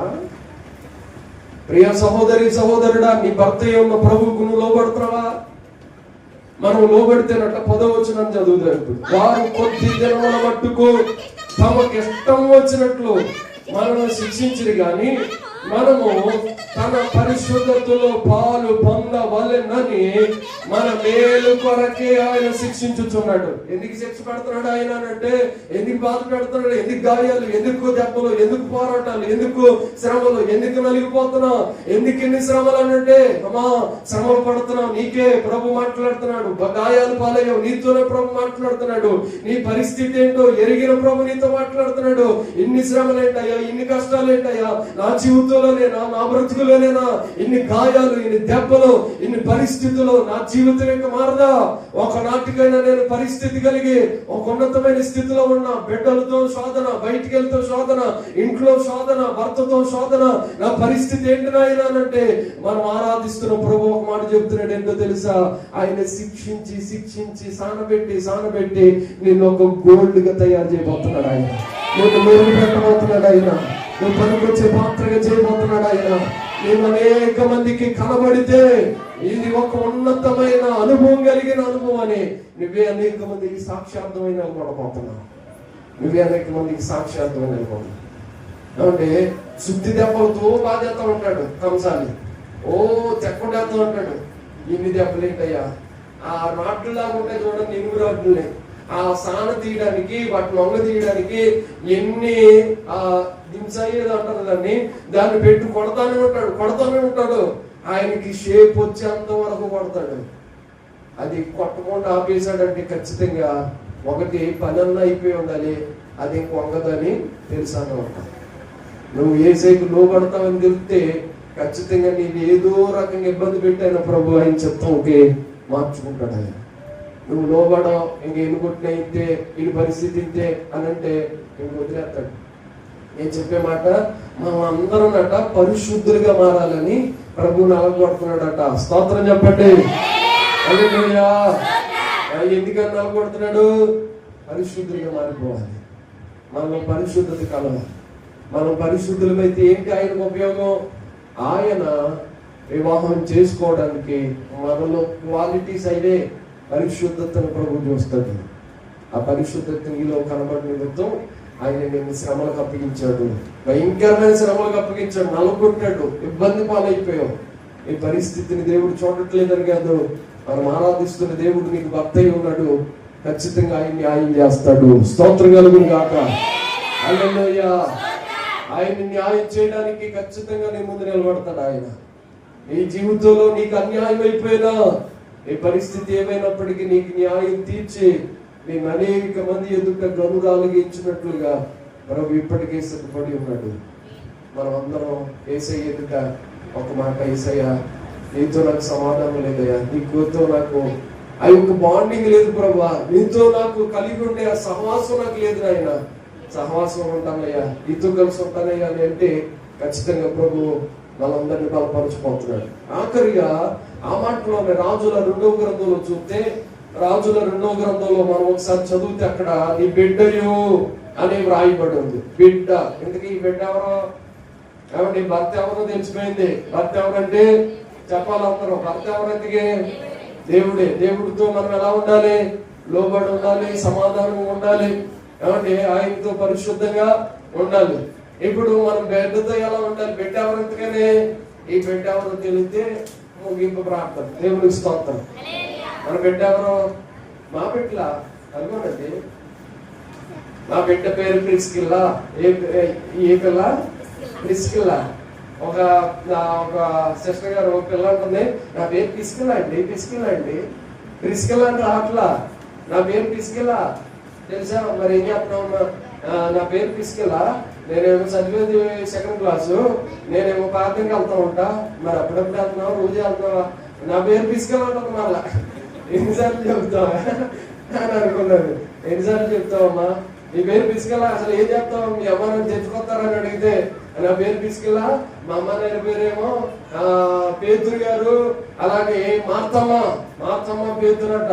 మంచిదే కదమ్మా, మరి ప్రార్థనకు వస్తారండి అని చెప్తుంది. నేను అంటున్నాను, మీ బిడ్డల పేరు ఏదైనా కావచ్చు, కానీ మన బిడ్డ ఎవరో తెలుసా? మనం పొందిన రక్షణ. దేవునికి స్తోత్రం చెప్పండి. హల్లెలూయా. మన బిడ్డ ఎవరంటే మనం పొందిన రక్షణ. ఫిలిప్పీయులకు రాసిన పత్రిక 2వ అధ్యాయం 12వ వచనాన్ని మనం చదువుదాం. అలాగే కొరింథీయులకు రాసిన 2వ పత్రిక 7వ అధ్యాయం 10వ వచనం తర్వాత చదువుతూ ఒక మాట చదువు. కాగా నా ప్రియులారా, మీరు ఎల్లప్పుడూ విధేయులై ఉన్న ప్రకారం నా ఎదుట ఉన్నప్పుడు మాత్రమే కాక మరి ఎక్కువగా నేను మీతో లేని ఈ కాలమందును భయముతోను వణుకుతోను మీ సొంత రక్షణను కొనసాగించుకోండి. ఏమంటే సొంత రక్షణను ఎందుకు కొనసాగించుకోమంటున్నాడంటే మన బిడ్డగా ఉన్న ఆ యొక్క రక్షణ మనం ఎక్కడైనా కోల్పోతామేమోనని ఖచ్చితంగా చెప్తున్నాడు. మీరు కలిగిన సొంత రక్షణ భయముతోనూ వణకుతోనూ జాగ్రత్తగా కొనసాగించుకోవాలి. యేసయ్య వచ్చినప్పుడు మనలో ఉండవలసిన అమూల్యమైన క్వాలిటీ ఏంటో చెప్పిన రక్షణ అనే సర్టిఫికెట్ ఆయన అడుగుతాడు. దేవునికి స్తోత్రం. హల్లెలూయా. రక్షణ పొందావమ్మా? పొందేశాను. మరి ఏం చేసావు? ఉందా? ఆస్కారం పొందేశాను కానండి, అక్కడ పాడేశానండి, ఎత్తుకొస్తాను. ట్రైన్ లోకి వెళ్ళిన తర్వాత ఏమడుగుతాడు ఆయన? టికెట్ ఉందా? ఫ్లైట్ లోకి వెళ్ళిన తర్వాత ఏమడుగుతారు? టికెట్ ఉందా? టికెట్ లేకుండా ధైర్యంగా వెళ్ళి కూర్చున్నాం అనుకోండి, అవతలకో అని ఫైన్ వేసి ఈ స్టేషన్ లో కాకుండా వచ్చే స్టేషన్ అన్నా దిగిపోమని చెప్తాడు. ఏమంటే మన దగ్గర కూడా రక్షణ అనే టికెట్ లేకుండా ఒక ఆయనట ఊరెళ్ళడానికి బస్సు ఎక్కాడట. బస్సు ఎక్కిన తర్వాత టికెట్ ఇమ్మన్నాడట. ఏ ఊర్లో బాబు అని అంటే మా ఊరే అంటున్నాడట. ఏ ఊరు అంటే మా ఊరే అంటున్నాడట. అసలు ఇది ఏ ఊరు వెళ్ళాలా? టికెట్ కలెక్టర్ గారు ఏమనుకోవాలి? అసలు కండక్టర్ గారు ఏ ఊరా? నీ ఊరి పేరు చెప్పరా అంటే మా ఊరేనంటే ఒక టికెట్ ఇవ్వండి అంటాడు. ఎందుకు వీడికి ఏ ఊరు వెళ్ళాలో కొంతమందికి అదే. మనం ఎక్కడికి వెళ్తున్నామో అర్థం కాదు. ఏమంటే మనం ఎక్కడికి వెళ్తున్నామో, ఏం చేయాలో, మనం కొనుక్కున్న టికెట్ ప్రకారం ఎక్కడ దిగాలో అర్థం కాదు. మనం ఎందుకు పొందాం రక్షణ అంటే ఏమనండి, అందరూ పొందేశారు కాబట్టి పొందేసామండి, అందరూ బాప్తీసాలు ఇచ్చేస్తారండి, మాకు కూడా బాప్తీసం ఇచ్చేసారండి, తీసుకున్నామండి కాదు. అమ్మా నువ్వు రక్షణ ఎందుకు పొందావు, ఎందుకు బాప్తీసం పొందావని అప్పుడన్నా మధ్య మాటలో లేకపోతే దేవునికి వ్యతిరేకస్తులు ఒక మాట అడిగితే మనం చెప్పవలసింది ఏంటో తెలుసా? నా యేసయ్య త్వరలో రాబోతున్నాడు. ఈ యొక్క రక్షణ అనుభవం లేకపోతే నేను పరమరాజ్యానికి ఆయన రాజ్యంలో నేను ఉన్నానే. భిక్షాటన చేస్తున్నాడు తల్లి, భిక్షం ఎత్తుకుంటుంది. గుడి దగ్గర డబ్బులు వేయడానికి ఒకడు మొత్తం మీద వచ్చాడు. డబ్బులు వేయడానికి వచ్చి అడుగుతున్నాడు, నేను డబ్బులు ఇస్తాను కానీ నువ్వు చర్చికి వెళ్తావు అన్నాడు. చర్చికి వెళ్తాను అయ్యా అన్నాడు. నేను డబ్బులు ఇస్తాను కానీ ఇదిగో ఒక మాట అడుగుతున్నాను, నువ్వు చర్చి మానేస్తావా అన్నాడు. నువ్వు వేయకపోతే వేయకపోయావు కానీ నేను మాత్రం మా పాస్ గారి దశభాగం అవడం కూడా ఏం చేస్తుంది చెప్పండి. ఒక రైల్వే ట్రాక్ అనుకుంటా, ఆ ట్రాక్ దగ్గర భిక్షాటం చేస్తున్న ఆవిడ నేను డబ్బులు ఇస్తాను కానీ ముసల్దానా నువ్వు చర్చికి మానేస్తావంటే ఆవిడ అంటుంది, మీరు ఇవ్వకపోయినా పర్లేదు కానీ నేను మాత్రం చర్చికి. కొంతమంది అంటారు, ఎందుకు మానేశావురా? ఏమి లేదు. ఎందుకు మానేసా? ఏమి లేదండి కారణం. మరి ఎందుకు మానేసా? అది ఏమి లేదు అంటే ఎందుకు మానేస్తారో కొంతమందికి అర్థం కాదు. మందిరానికి మానేసామంటే మందిరం మీద అడుగుతారు, పాస్టర్ గారి మీద అడుగుతారు, పాస్టర్ గారి ఫ్యామిలీ మీద అడుగుతారు. ఎందుకు మానాలి మందిరానికి? ప్రార్థనకి ఎందుకు రావాలి? ఎవరి కోసం వస్తున్నాం మనం? దేవుడు చూడడానికి, దేవుని వాక్యం వినడానికి, మన బ్రతుకు మారడానికి, దేవుడు వచ్చినప్పుడు మనం అందరం పరలోకంలో ఉండడానికి. మరి ప్రార్థనకు వస్తున్నాం, ఎందుకు మానేసా? ఎందుకో మానేశాను. కారణం లేదు వాడి దగ్గర. ఏమంటే డబ్బులు ఇస్తాను కానీ నువ్వు మందిరానికి మానే అని అంటే చెప్తుంది, నేను మందిరానికి మాను. పాస్టర్ దశభాగం ఇస్తావా? ఇస్తానయ్యా అన్నది. నేను మనం పాస్టర్ గారికి ఇస్తే అన్నాడు ఆయన. వెంటనే అన్నది నువ్వు ఇవ్వబోతే ఇవ్వబో కానీ మా పాస్టర్ గారికి మాత్రం నేను ఇవ్వడం. ఏంటి ఏం చెప్తుంది? మనం భిక్షం ఎత్తే ఒక తల్లికి అర్థమైపోయింది, పాస్టర్ గారిని పోషించాలి. ఆ తల్లి వీడియో చూసినప్పుడు నిజంగా నేను ప్రభులో ఆనందించా. ఒక భిక్షం ఎత్తే తల్లి ప్రభుకి ఎంత సమర్పించుకుని బ్రతుకుతుందయ్యా. నిజంగాను అలాంటి కృప కడవరి దినాల్లో అందరి మీదకి దిగి రావాలి అయినా. ఈ కడవరి దినాల్లో అందరి మీదకి రావాలి ప్రభా. అయ్యా భిక్షం ఎత్తుకునే వారికి కూడా అర్థమైపోతుంది, యేసు ప్రభు రాకడ త్వరగా ఉంది. డబ్బులు ప్రాముఖ్యం కాదు, ధనం ప్రాముఖ్యం కాదు, నా యేసయ్య త్వరగా వస్తే నేను వెళ్ళిపోవాలని. మరి ఇప్పుడు చాలా మందికి అర్థం కావట్లేదు నాయన అని దేవుని సన్నిధిలో నేను ప్రార్థించాను. కనుక ఈ పూట మనం అందరము దేవుని వాక్యాన్ని ఒకసారి జ్ఞాపకం చేసుకుంటే మనం అందరము దేవుడు పొందిన రక్షణ మనం జాగ్రత్తగా భయంతో కాపాడుకుంటామా? ఎవరన్నా అమ్మా మందిరానికి ఎందుకు వెళ్తామా మానే అని అంటే మానేస్తామా? లేకపోతే అక్కడ దాకా వెళ్ళాలా? మన ఊళ్ళో లేవా అని అంటే మా ఊళ్ళో కూడా ఉన్నాయి పాస్టర్ గారు అందుకని మానేసామండి అని అంటామా? ఎందుకు వెళ్ళాలి? సంఘ కాపరి ఒక రోజున నిన్ను క్రీస్తు ఎదుట నిలబెట్టినప్పుడు అబ్బాయి ఈ బిడ్డ ఎవరా అని అడిగితే వెంటనే పాస్టర్ గారు చెప్పాలి, అక్కడ లెక్క అప్పగించుకోవాలి. పాస్టర్ గారు, ఈ సహోదరి మా బిడ్డేదయ్యా, మా సంఘానికి వచ్చే సహోదరే. పాస్టర్ గారు, ఎవరా ఈ పిల్ల, ఎవరు ఈ అమ్మాయి, ఎవరు ఈ బాబు ఎవరు అని అడిగితే, ఏసయ్య సింహాసనం మీద కూర్చున్నప్పుడు మేము లెక్క అప్పగించాలి. ఏసయ్య, ఈ బాబు మా చర్చికి వచ్చే చర్చ్ మెంబరేనయ్యా అని అడిగితే, వాడిని క్రీస్తు ఎదుట నిలబెట్టు ప్రకారం అట్ట మమ్మల్ని మేము ఏం చేయాలో తెలుసా, తగ్గించుకుని అప్పగించుకుని ప్రార్థనలో ఉండాలి. ఏమైనా మిమ్మల్ని క్రీస్తు ఎదుట నిలబెట్టాలి. అయ్యా మందిరానికి వస్తుంది కానీ ఎప్పుడో ఒకసారి కనపడ్డదయ్యా, నాకు కూడా తెలియదయ్యా అని నేను సమాధానం చెప్పాను అనుకోండి, ఏ మందిరానికి వెళ్తావమ్మా, ఎక్కడ పడితే అక్కడికి వెళ్తారయ్యా, ఒక్కొక్క వారం ఒక్కొక్క చర్చి, ఒక్కొక్క వారం ఒక్కొక్క ఊరు, నువ్వు ఏ చర్చికి సంబంధించిన దాని తల్లి అని అంటే, నాకు ఒక్కొక్కసారి ఒక్కొక్క పాస్టర్ గారు దగ్గరికి వెళ్తా.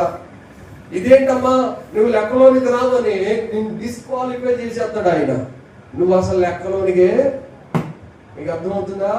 మనం అందరం అసలు అవునో కాదు, తప్పో రైటో, మనం నిలబడింది కరెక్టో కాదో తెలియాలంటే నిలబడిన మనలందరికీ యేసయ్య తీర్పు తెచ్చాలి. దేవునికి స్తోత్రం కలుగుగాక. హల్లెలూయా, హల్లెలూయా. అందుకని వాక్యంలో రాయబడి ఉంది, ఏమంటే మీరు అందరికీ తీర్పు తీర్చవద్దు, మీ కొరకు పరలోకంలో తీర్పు తీర్చబడదు. తీర్పు తీర్చ కూర్చుంటావా, అడిలాగా ఈవిడలాగా పలానా సహోదరు ఇలాగానండి అందరితో తీర్పు తీర్చి నువ్వు పెద్ద తీర్పు మేనలాగా కూర్చుని అందరికీ తీర్పు తీర్తావా? అయితే ప్రభు అంటాడు, నీకు కూడా తీర్పు తీర్చబడదు. ఎందుకు తీర్చబడదు? నువ్వు ఒక చర్చిలో ఉండట్లా, ఒక క్రమంలో ఉండట్లా, ఒక ఆరాధనకు రావట్లా, ఒక దేవుణ్ణి స్తుతిస్తున్నామన్న పేరు చెప్పుకొని లోకం అంతా నీ చోట్లకి తిరిగే క్రమంలో ఉండిపోయావు కాబట్టి నువ్వు లెక్కలోనికి రాలేదేక. ఆయన పొట్టిగా నేను ఎగరగొట్టి పక్కన పాడేస్తాడు. దయచేసి మనం అందరము అయితే మంచి గింజల వలె మారిపోతుంది కాక. ప్రభు స్తోత్రం చెప్పండి. హల్లెలూయా. ఈ తర్వాత చదువుకోండి, కొరింథీయులకు రాసిన 2వ పత్రిక 7:10 ప్రకారం దైవ చిత్తానుసారమైన దుఃఖము రక్షణార్థమైన మారు మనస్సును కలుగజేయు, నిత్య దుఃఖము మరణమును కలిగించదు అని రాయబడింది. అంటే దైవ చిత్తానుసారమైన దుఃఖం కలగాలయ్యా. నా బిడ్డ, ఇక్కడ ఉన్న బిడ్డ ఎలా ఉన్నాడు? ఎందుకని చనిపోయి ఉన్నాడు. ఏం చేయబడ్డాడు? రాజుల 2వ గ్రంథం ప్రకారం చనిపోయాడు బిడ్డ. నీ బిడ్డ ఎలా ఉన్నాడు? నువ్వు పొందిన రక్షణ ఎలా ఉంది? నువ్వు తీసుకున్న బాప్తిస్మ అనుభవాలు ఎలా ఉన్నాయి? నీకు ఆత్మదేవుడు నీలో బిడ్డగా ఉన్నాడు. ఆయన ఎలా ఉన్నాడు? ఆయన ఎలా పనిచేస్తున్నాడు ఈ లోపల? నువ్వు పొందిన రక్షణ బాగానే ఉందా? కాపాడుకున్నావా? కొనసాగించుకున్నావా? ఏమంటే కొంతమంది పాస్టర్ల మీద అలిగి, కొంతమంది వాళ్ళ మీద వీళ్ళ మీద అలిగి చదువుకొని వ్యర్థులైపోయిన వారందరూ పరిశుద్ధ లేఖనములో ఉన్నారు. అందుకని వారు అరణ్యములో ఉన్నట్టు ఆకులురా అన్నట్టుగా. గత వారంలో చెప్పాను నేను వాక్యాన్ని, కొరింథీయులకు రాసిన 1వ పత్రికలో అక్కడ వ్రాయబడి ఉంటది, ఆకులు రాళ్ళట్టుగా చదువుకొని రాలిపోయారట. ఈ రోజున చాలా మంది పాస్టర్ గారి దగ్గరికి వెళ్తున్నాం, మందిరానికి వెళ్తున్నాం, నేను రాను అది తెగేసుకుని కూర్చుంటే కలిగే నష్టం ఎవరికో తెలుసా? నీకే నష్టం. ఎందుకు నష్టం అని అంటే, నువ్వు ఆరాధనకు వచ్చేది నీ జీవితం బాగుపరచబడ్డానికి, నీ బ్రతుకు బాగుండడానికి. ఒకడు అన్నాడట, మంచి పర్ఫెక్ట్ పాస్టర్ ఎవరు ఉన్నాడు ఆ దగ్గరికి వెళ్తాను అన్నాడు. పర్ఫెక్ట్ పాస్టర్ ఎవరో అని చూశాడు అంటాడు. దేశంలో ఎవరో పర్ఫెక్ట్ పాస్టర్ అని అంటే పెద్ద పెద్ద ఐగలు చూసుకున్నాడు. ఆయన పర్ఫెక్ట్ పాస్టర్ కాదు, మీరు పర్ఫెక్ట్ పాస్టర్ కాదు, పర్ఫెక్ట్ పాస్టర్ కాదు, పర్ఫెక్ట్ పాస్టర్ కాదు అని లెక్కలన్నీ వేసుకుని ఇప్పుడు అందరినీ కాదు కానీ ఇప్పుడు బైబిల్లోకి వెళ్దామని బైబిల్లో ఆదాం దగ్గరికి వెళ్ళాడట. ఆదాం పర్ఫెక్ట్ పాస్టరా, నాకు పర్ఫెక్ట్ గా సరిపోతాను సెట్ అవుతాడని చూస్తే ఆదాము పర్ఫెక్ట్ పాస్టర్ కాదు అని తెలిపోయిందట. నోవాహు పర్ఫెక్ట్ పాస్టర్ అంటే పర్ఫెక్ట్ పాస్టర్ కాదని తెలిపోయిందట. తర్వాత అబ్రహాం పర్ఫెక్ట్ పాస్టర్ అంటే ఆయన కూడా కాదని తెలిపోయిందట. తర్వాత మోషే గారు పర్ఫెక్ట్ పాస్టర్, ఆయన 2 లక్షల మంది నడిపించాడండి. లక్షల మంది, 6 లక్షల కంటే కాల్బలాన్ని నడిపించిన మోషే గారు కూడా పర్ఫెక్ట్ పాస్టర్ కాదు అన్నాడు. ఏమంటే ఇలా చూసుకుంటే దావీదు పర్ఫెక్ట్ పాస్టర్ కాదన్నాడట. ఇక ఎవరో పర్ఫెక్ట్ పాస్టర్ అంటే యేసుప్రభు పర్ఫెక్ట్ పాస్టర్ అవుతాడని కానంటే యేసుప్రభు కూడా పర్ఫెక్ట్ పాస్టర్. ఈ ముఖానికి ఎవరు పర్ఫెక్ట్ పాస్టర్ నాకు అర్థం కాదు చెప్పండి. పర్ఫెక్ట్ పాస్టర్ అంటే ఏ పర్ఫెక్ట్నెస్ ఉండాలి చెప్పండి? పాస్టర్ గారిలో నేను చెప్తున్నాను, పాస్టర్ గారిలో దేవుని ఆరాధించక ముందు, దేవుని వాక్యం తెలియక ముందు ఆయనలో కూడా కొన్ని లోపాలు ఉంటాయి. కోపము, ఉద్రేకాలు, కొన్ని ఏమంటే కొన్ని అణుచుకోవాల్సిన ఆయనలో కూడా ఉంటాయి. పుట్టుకతోనే ఎవరు పర్ఫెక్ట్నెస్ అని వాక్యం చెప్పట్లా. కానీ దేవుని వాక్యం అంటుంది, మనం అప్పగించుకుని నడిపించబడుతున్న విధానాన్ని బట్టి కొందరు పర్ఫెక్ట్ గా ఇప్పటికీ మారిపోయారు, ఇంకొందరు మారే అనుభవం వచ్చేసారు. ప్రభువు స్తోత్రం కలుగుగాక. హల్లెలూయా. వెతికితే ప్రతి ఒక్కళ్ళు ఏదో ఒక లోపం ఉంటది, ఏదో ఒక లోపం ఉంటది. కానీ లోపాలు వెతకకుండా దేవునికి అప్పగించుకుంటే ఆయన ఏ లోపము లేదు. మరి ఏ లోపంతో మందిరానికి రావట్లా? నువ్వు పొందిన సొంత రక్షణని కొనసాగించుకుంటావా? అమ్మా, నీ బిడ్డ ఎలా ఉన్నాడు? చనిపోయి ఉన్నాడా, బ్రతుకున్నాడా? ఇప్పుడు ఆ దైవజనుడు ఏమంటున్నాడు తెలుసా? దగ్గరికి తీసుకొని బిడ్డను నా దగ్గరికి తీసుకుని వచ్చిన తర్వాత ఆ మేడగదిలో ఇంటి లోపలికి వెళ్ళి తలుపు గడి వేసి లోపల ఆ మంచం మీదే ఆ బిడ్డను పరుండు పెట్టి ఆ బిడ్డ మీద దైవజనుడు పండుకున్న తర్వాతట బిడ్డకి శ్వాస కలిగి వెచ్చదనం కలిగి బిడ్డ 7 మార్లు 8 సార్లు వాక్యంలో ఉంది, అతడు మరలా బ్రతికాడంట. స్తోత్రం చెప్పండి ఒకసారి. హల్లెలూయా, హల్లెలూయా. నీలో ఉన్న ఆత్మ నార్పొద్దని వాక్యం తెలియజేస్తా ఉంది. ఆత్మ నార్పొద్దు, ప్రవచించటం నిర్లక్ష్యం చేయొద్దని. నీ బిడ్డ బాగున్నాడా? నీలో ఉన్న పరిశుద్ధాత్ముడు బాగున్నాడా? పొందిన రక్షణ బాగుందా? నీ బిడ్డ ఎట్లా ఉన్నాడు? నీ భర్త ఎట్లా ఉన్నాడు? నువ్వు ఎలా ఉన్నావు? ఈరోజు వాక్యంలో మనందరం, అయ్యా నీ బిడ్డ నీ పరిశుద్ధాత్మ మారిపోయిన స్థితిలో ఉన్నాడు, అయ్యా నా బిడ్డ నీ రక్షణ కోల్పోయిన స్థితిలో ఉన్నాడు, దయచేసి నన్ను క్షమించిన అయ్యా నీ చేతులుగా అప్పగించుకున్నాను, నీ సేవకంగా అప్పగిస్తున్నాను, నా పరిస్థితి ఇది అని చెప్పేస్తాను. ఉన్నట్లుగా దాచుకోవట్లా ఏదో పక్కకి వెళ్ళి ఇంకొక మాట చెబుదామని ఆలోచన ఉన్నట్లుగా చెప్పేస్తున్నాను. అయ్యా దయచేసి నా భర్త దిగ్గుతోచని పరిస్థితిలో ఆయన చేతకాని వాడికి మారిపోయాడు, నా బిడ్డ చచ్చిపోయాడు, దయచేసి నేనేమో దుఃఖంలో ఉన్నాను, నా బిడ్డను బ్రతికించయ్యా అని వేడుకుంటుంది. ఈరోజు కూడా మోకరించయ్యా, నా బిడ్డని రక్షణ బ్రతికించయ్యా, కోల్పోయిన మారు మనసును బ్రతికించయ్యా, పోగొట్టుకున్న అనుభవాన్ని బ్రతికించయ్యా, పొందిన రక్షణ అనుభవాన్ని మరణాలను బ్రతికించయ్యా, చిగురించయ్యా అని ప్రార్థన చేయగలిగితే దేవుడు ఖచ్చితంగా నీలో చిగురిస్తాడు. ఆయన భర్తగా నీకు యజమానుడిగా ఉంటాడు, నేను పరిపాలిస్తాడు. ఆయన రాకల్లో మనందరినీ వివాహం చేసుకోబోతున్నాడు. అట్టి కృప మనందరికీ ప్రభు దయచేసి ఆశీర్వదించును గాక. అందరం తలలు వంచి ప్రార్థన చేసుకుంటాం. అందరం తలలు వంచి ప్రార్థన చేయాలి. అందరం మోకరించి ప్రార్థన చేసుకుంటాం. మన భర్త ఎట్లా ఉన్నాడు అనే ప్రశ్నకు మనకు సమాధానం. ఎప్పుడైనా ఏకాంతంగా ప్రభుతో గడిపాలా? ఏకాంత అనుభవం